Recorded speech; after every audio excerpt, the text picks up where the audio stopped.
তবে একটা খেলার একটা নিউজ দেখলাম। নিউজটা দেখে খুব ভালো লাগলো, খুবই ভালো লাগলো। কারণ হলো গিয়ে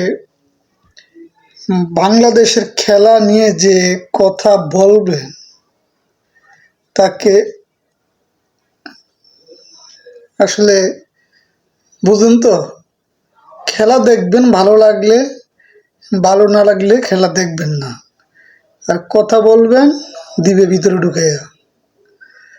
আমাদের পাপ্পন ভাই ডাইরেক্ট বইলা দিছে খেলা যারা দেখবেন প্লেয়ারকে নিয়ে এবং ওনাকে নিয়ে। ওনার তো ওনার কথাটা তো ডাইরেক্ট বলে নাই, মানে প্লেয়ারদেরকে দিয়ে উনি বুঝাইলো। প্লেয়ারদেরকে আমরা নাকি অনেক সোশ্যাল মিডিয়ায় অনেক বাজে বাজে কথা বলি, যেটা তার ফ্যামিলিকে সে মুখ দেখানোর মতন না। তো তার কারণে সে ডিসিশন নিছে যদি কেউ প্লেয়ারদেরকে নিয়ে কথা বলে এবং তাকে নিয়ে কথা বলে, তারটা বলে নাই কিন্তু তাদের মাধ্যমে সে বুঝাইলো তাকে। এটা দেখালাম মানে কি, জেলে একদম সারা জীবনকার জন্য ঢুকিয়ে দিবে। কারণ তারা পারবে এবং পারে। আপনি খেলা দেখবেন কি দেখবেন না সেটা আপনার বিষয়, কথা বলার অধিকার আপনার নাই। আপনি ভালো লাগলে খেলা দেখবেন, নাইলে নাই, কিন্তু তাদেরকে নিয়ে কোনো কথা বলতে পারবেন না। দেখুন, ইন্ডিয়া আমাদের একটা পাশের দেশ, অনেক শক্তিশালী একটা দেশ। ইন্ডিয়ার একটা প্লেয়ার যদি খারাপ খেলে তারকে হত্যা করার হুমকি দেওয়া হয়, তার বাড়িঘর ভাঙচুর করা হয়। কিন্তু কোনোদিনও বলি না, কোনোদিন আমরা দেখি নাই বোর্ড থেকে এই ধরনের কথা বলতে, যে প্লেয়াররা কোনো কথা বললে তাদের বিরুদ্ধে অনেক বড় ধরনের অ্যাকশান নিবে, সেই হুমকি কখনো দিতে আমরা দেখি নাই। কেউ অপরাধ করলে অপরাধের অবশ্যই সেটা বিচার হয়েছে, কিন্তু এইভাবে কেউ হুমকি দেয় নাই। তো পাকিস্তানের প্লেয়ার খারাপ করলো সেইখানেও, এবং পাকিস্তানের প্লেয়ারদেরকে খুব খারাপভাবে কথা বলে তাদের বাড়ি অনেক সময় ভাঙচুরও করে। আমাদের আজ পর্যন্ত আমাদের বাংলাদেশের দর্শককে কি বলতে পারবেন যে একটা প্লেয়ার খারাপ খেলছে, তার বাড়ি ভাঙচুর করছে, কিংবা তাকে হত্যার হুমকি দিছে? বলে নাই। কারণ আমাদের দেশের জনগণ অনেক শান্তিপ্রিয় একটা লোক এবং খেলাকে অনেক বেশি ভালোবাসে। তার জন্য দু একটা কথা সোশ্যাল মিডিয়ায় বলতেই পারে। তার জন্য আপনার পাওয়ার আছে, তার জন্য আপনার শক্তি আছে। আপনি ক্রিকেট বোর্ডটাকে আপনি ধ্বংস করে ফেলতে আসেন। আজকে ক্রিকেট বোর্ডটা আজকে আপনারা হাতে না থেকে যদি অন্য কারো হাতে থাকতো, হয়তো আমরা বিশ্বকাপ ফাইনাল আজকে খেলতাম। একটা বোর্ড, একটা বোর্ডের প্রেসিডেন্ট, সে ধারাবাহিক 13-14 বছর ধরে সে এখানে আছে। বাংলাদেশ ক্রিকেট বোর্ড এক একজনে খেলা কেন খারাপ খেললো, কেন হচ্ছে না, তা কাউকে প্রশ্ন করলে কেউ উত্তর দিতে পারে না। না পারে প্লেয়ার, না পারে বোর্ডের লোক, না পারে বোর্ডের প্রেসিডেন্ট। সেও বলে আমি কিছু জানি না। তাহলে দেখুন, তারা এত অযোগ্য লোক আমাদের খেলার বোর্ডে আছে, তাদেরকে নিয়ে কোনো কথা বললেই তারা জেলে ঢুকাবে, এখন সেইটার হুমকি দিতে আছে। ডাইরেক্ট না বললো কিন্তু বুঝিয়ে দিছে তারা আর ছাড় দিবে না কাউকে। সে ভিডিওটি আপনারা এখানে দেখলেন। বিষয়টা হলো কি ভাই, আসলে আমরা বাঙালি ভালো না। দেখুন, একটা প্লেয়ার দেখুন জিতে টাকা পয়সা বাড়ি গাড়ি কিন্তু তারাই পায়, আমরা কিন্তু কিচ্ছু পাই না, আর কিচ্ছু আমরা চাইও না। আমরা সারাদিন কামাই দিয়ে টিভির সামনে বসে থাকি, মাঠে গিয়ে খেলা দেখি। আমাদের ওদিনকে হাজিরা মারি যায়, সময় যায়, টাকা যায়। তো এত কষ্ট করে তাদেরকে আমরা সাপোর্ট করি, অথচ তাদেরকে নিয়ে কোনো ধরনের কোনো কথা বলা যাবে না। কারণ তারাই একমাত্র দেশকে ভালোবাসে, আমরা দেশকে ভালোবাসি না। যদি কোনো কথা বলতে যাই এখন জেল খাটতে হবে। ক্রিকেট নিয়ে কোনো কথা বলতে পারবেন না, কোনো প্রতিবাদ করতে পারবেন না। কারণ দেশ তাদের, এই দেশ তারা যেমনি তারা মন চায় ক্রিকেট বোর্ডকে অমনি চালাইবে। ঠিক আছে, এখানে কোনো কথা বলার কারো কোনো অধিকার নাই। তো আসলে আমাদের তো তাদের অনেক পাওয়ার, অনেক ক্ষমতা, কথা বললে যেহেতু ভিতরে ঢুকিয়ে দিবে। তো আমরা সাধারণ মানুষ, আমরা এটুকুই পারি। আসলে আপনারা কেউ জেলে না ঢুকে তাদের হুমকি হুমকি তাদের না দেখে তাদেরকে ভয় পাওয়া উচিত এবং খেলাটা তার সাথে না দেখা উচিত। আপনারা যদি পারেন, আমি আসলে ক্রিকেটটাকে অনেক বেশি ভালোবাসি, ক্রিকেটটাকেও কে না কে ক্রিকেট আমি দেখি। দেখুন, আমরা খেলাকে বেশি ভালোবাসি বলে কিন্তু খেলা নিয়ে আমরা কথা বলি। আজকে কিন্তু তারাই বলতে আছে যে আমরা নাকি ক্রিকেটকে ভালোবাসি না, ক্রিকেটকে নাকি ধ্বংস করে দিতেছি আমরা। দেখুন, কে এখানে কথা বলবে? এত বছর সে ক্রিকেটের থেকে, তারে কোনো প্রশ্ন করলে সে কোনো কিছুই জানে না। আজকে 13-14 দিন হয়ে গেছে বিশ্বকাপের খেলা শেষ হলো, সে তাসকিন গাড়ি ফেল করছে, সেইটা এখনও সে জানে না। কেন খেলা এত বাজেভাবে বিশ্বকাপ শেষ করলো সেইটাও সে জানে না।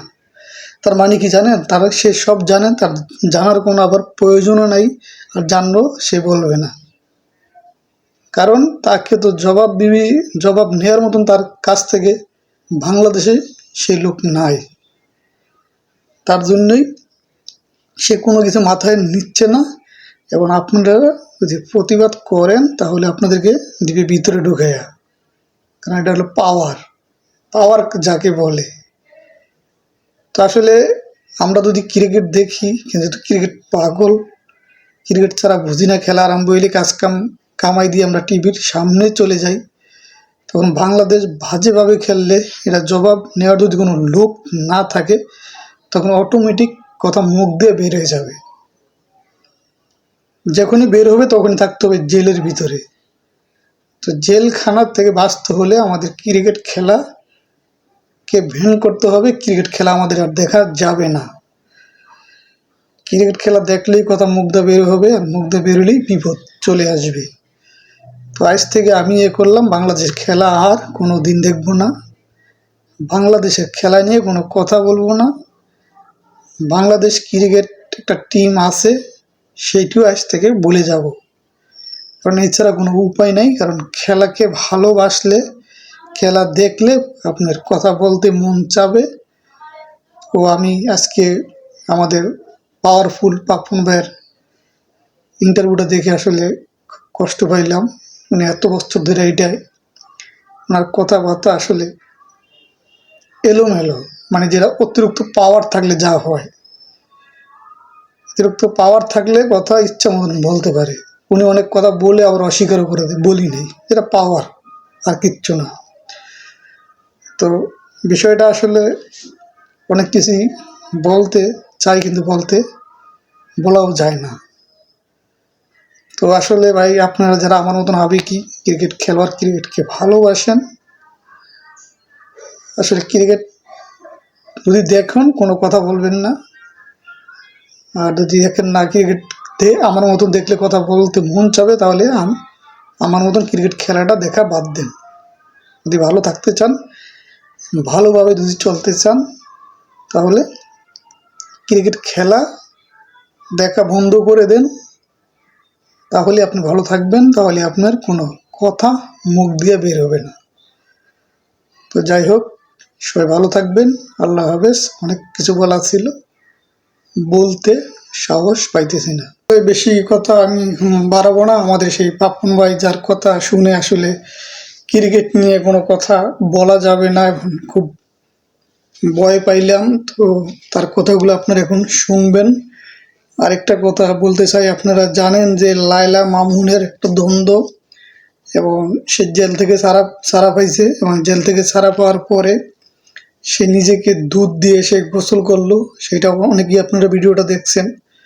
তো ঠিক ক্রিকেট খেলা যারা ভালোবাসেন এবং যদি ভালো থাকতে চান, কথা না বলে ঠিক মামুনের মতন দুধ দিয়ে গোসল করুন। ক্রিকেট খেলা দেখবেন না, কষ্ট পাবেন না, কথা বলবেন না। তাহলেই বেটার, নাইলে পাপ্পন ভাই যে কথা বলছে 13টা বাজায় দিব ভাই আমাদেরকে, অনেক পাওয়ার ওনার, পুরা কি বলবো। চলুন ওনার ভিডিওটা আমরা দেখি, উনি কি বললো কথাগুলো শুনুন, চলুন। আছে, কিন্তু কিছু কিছু ক্ষেত্রে এটা সমস্ত লিমিট ক্রস করে চলে গেছে। এইটা ইজ নো লঙ্গার, আমরা এটা অ্যাকসেপ্ট করবো না। এই জিনিসটা আপনাদেরকে বলছি, কোনোভাবে এটা আর বরদাস্ত করা হবে না। এই সিদ্ধান্তটা আজকে না হয়ে গেছে, ঠিক আছে? আপনারা অবশ্যই ক্রিটিসাইজ করতে পারেন, কিন্তু পার্সোনাল অ্যাটাক, বিশেষ করে প্লেয়ারদেরকে during a world cup match, এইগুলোতে আমাদের কাছে মনে হয়েছে মানে এটা সংখ্যা খুবই কম। আমি যাদের কথা বলছি এরা আসলেই ক্রিকেটকে ভালোবাসে কিনা, না ক্রিকেটকে ধ্বংস করতে চাচ্ছে, এটা নিয়ে আমাদের মনে প্রশ্ন আছে। সমালোচনা হবে, ক্রিটিসিজম হবে, মানুষ রাগ করবে, উই এগ্রি, কিন্তু যে সমস্ত, আমি একটা দেখছি, শুধু একটা দেখে আমার তো নাই, I am not in the social media, তা আমার ফেসবুক টুইটার কিছু নাই, তো তা আমি এখন একটা দেখে আমার এমন রাগ উঠছে যে আমি কি বলবো, আমার অন্যরা পাঠালে আমি খুলিও নেই, বিশ্বাস করেন একটাও খুলি নেই। আমি আর আমার শুনে আমি ভাবছি বলে কি এসব, এ তো একটা ক্রিকেট প্লেয়ার একটা দেশের রিপ্রেজেন্ট করতে যাচ্ছে, তাকে নিয়ে এইরকম মন্তব্য। ওর কথাটা চিন্তা করেন, ওর খেলা তো দূরে থাকবো, বাড়ি ফিরবে কেমনে দেশে, মা বাবা ভাই বোনদের কাছে মুখ দেখাবে কেমনে, মানে এইটা কি ধরনের কথাবার্তা। এইগুলো আমি আপনাদেরকে বলে দিচ্ছি, আজকের পর থেকে আমরা বলেছি মানে আমি আপনাদের আগে জানিয়ে দিলাম, এইটা আমরা বরদাস্ত করবো না। আমাদের এখন পর্যন্ত যে জিনিসটা হয়েছে আপনাদেরকে সত্যি করে যদি বলি, আবার এগুলা কি কথা বলাও তো বিপজ্জনক আছে। ভাই আপনারা আমাদের এখানে কেউ করছে না যার কাছে পুরাটা পাবো, কি বলেছি? ঠিক আছে, ঠিক আছে। কারণ হঠাৎ করে সেদিন দেখি, হ্যাঁ না আমি বলছি হঠাৎ করে সেদিন টিভিতে স্ক্রলে দেখছি ক্যাপ্টেন শান্ত বাদ, কে বললো? জালাল ইউনুস। আমি জালাল ভাই ফোন করলাম, ভাই আপনি কি ধরনের মন্তব্য দিলেন, কখন বাদ দিলাম, আমরা তো আলাপই করি নাই, আরে এত বড় একটা সিদ্ধান্ত আমি জানবো না? উনি বলে আমি বলি নেই। আমরা কি বলেন টিভিতে, এটা তো সোশ্যাল মিডিয়া না, টিভিতে স্ক্রলে দিচ্ছে, পরে পুরো ইন্টারভিউটা জালাল ভাই পাঠিয়ে দিলাম, মানে কোথাও তো বলেই নেই। মানে আপনি মানে কনফিউশন হয় কি, এখন একটা কথা বলতে গেলে এক এক রকম ইন্টারপ্রিটেশন হয়। ইন্টারপ্রিটেশনটা সেই জন্য আমি চাই যে অনেকে আমাকে বলে না, এই বিশ্বকাপের পরপর আমার অফিসে মানে মন্ত্রণালয়ে গিয়েছিল, এই এক লাইনে বলে না যে এক লাইনে কোনো কথা বলা যাবে না, এখানে এক লাইনে বললেই বিপদ, এটার 1000টা মিনিং হবে। কাজে আমাকে ভেঙে বলতে হবে, চেষ্টা করতে হবে যে আমার কি মনে হয় এখন, whether it's right or wrong is a different issue. হ্যাঁ, কোচিং প্যানেল নিয়ে আপনাদেরকে এটুকু বলতে পারি, আমরা যেটা বলেছি মোশতাক ওর সাথে আমরা we are ready to extend, এই সিদ্ধান্তটা হয়ে গেছে। অন দি আদার হ্যান্ড আমরা আবার কিছু কিছু নতুন অপশনও খুঁজছি, অন্যান্য সব জায়গাতেই আমরা খুঁজছি, যে দেখা যায় আমাদের কি কি অপশনস আছে। Thank you. হাতুরা সিং এর সাথে আমাদের বোধহয় ফেব্রুয়ারি পর্যন্ত আছে। মুশফিক যদি খেলতো তাহলে ডেফিনেটলি এখানে একটা ছেলে বাদ পড়তো না? নিশ্চয়ই পড়তো। আচ্ছা, মাশরাফি যদি খেলতো, মানে খেলবে না সেটা আমি বলছি, তাহলে কি এখানে আরেকজন বাদ পড়তো? মানে আমি বলছি এটা ইটস এ কন্টিনিউয়াস প্রসেস। আমাদের ব্যাপারটা হচ্ছে আমরা এবার সাধারণত একজন দুজন করে যদি চেঞ্জ করে করে খেলানো যায় সুবিধা। আমরা এবার 5টা খেলিয়েছি, সামনে আমরা চেষ্টা করবো আরো 5 জনকে দিতে, বাট এটা কন্টিনিউয়াস প্রসেস। আহামরি কোনো ভয় পাওয়ার মতো কিছু এখন পর্যন্ত আমি দেখি না, মানে যেটা হয়েছে। ঠিক আছে, ওয়ার্ল্ড কাপ চ্যাম্পিয়ন এখনো সাফারিং না, যাই হোক আপনারা একটা জিনিস মনে রাখবেন যে টু কনক্লুড, ওরা নতুন ছেলেদের ব্যাপারে উই আর স্যাটিসফাইড, মানে স্যাটিসফাইড সবার ব্যাপারে না, 3 জনকে আমরা মনে করেছি তাদের পোটেনশিয়ালটা আছে। তারা কেউ তামিম সাকিব মুশফিক নিয়ে ধরে যায় নাই, একটু ব্যাপারটা আমি বুঝাইনি। ওরা এখন মানে এখনকার সাথে কম্পেয়ার করলে হবে না, ওদের পোটেনশিয়াল আছে। আর আমরা মনে করি যে এখনো বিশ্বাস করি যে তামিম, সাকিব, মুশফিক, রিয়াদ এরা যদি খেলে তারা ভালোই খেলবে। এই ওয়ার্ল্ড কাপটা হয় নাই, কিন্তু এখনো আমাদের সেই বিশ্বাসটা আছে। ঠিক আছে, Thank you. Thank you.